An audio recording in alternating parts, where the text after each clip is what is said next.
एका सोसायटीने रिडेव्हलपमेंटमध्ये विचार न करता डेव्हलपर निवडला आणि त्याचा परिणाम काय? तर आज 8 वर्ष झाले तरी बिल्डिंग अजून पूर्ण झालेली नाही.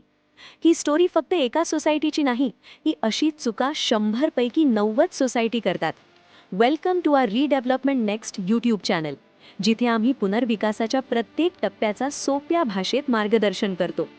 पहिली चूक, टेंडर डॉक्युमेंट व्यवस्थित तयार न करणे. जेव्हा टर्म्स क्लिअर नसतात तेव्हा बिल्डर आपल्या फायद्याचे क्लॉजेस वापरतो. दुसरी चूक, हायेस्ट ऑफर पाहून डिसिजन घेणे. जास्त कॉर्पस, जास्त एरिया, पण डिलिव्हरी केपेबिलिटी झिरो. तिसरी चूक, डेव्हलपरचं बॅकग्राऊंड चेक न करणे. प्रिव्हियस प्रोजेक्ट्स डिले आहेत का, लिटिगेशन आहे का, हे सगळं कुणीच बघत नाही. चौथी चूक, लीगल प्रोटेक्शन न ठेवणे. बँक गॅरंटी नाही, पेनल्टी क्लॉज नाही, मग डिले झाला तर सोसायटी काय करणार? पाचवी आणि सर्वात मोठी चूक, पीएमसी आणि लीगल एक्सपर्ट शिवाय डिसिजन घेणे. आणि या सगळ्यांचा रिझल्ट काय? तर प्रोजेक्ट अडकतो, मेंबर्स रेंट प्लस EMI भरतात, मेंटल स्ट्रेस वाढतो.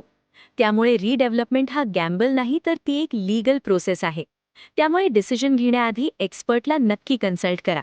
सोसायटी निवडणूक, सहकारी कायदे आणि रिडेव्हलपमेंट बाबत अजून माहिती हवी असेल तर आमच्या रिडेव्हलपमेंट नेक्स्ट या यूट्यूब चॅनलला सबस्क्राईब करा आणि स्कायलाईन कॉन्स्ट्रोच्या फेसबुक पेजला फॉलो करा.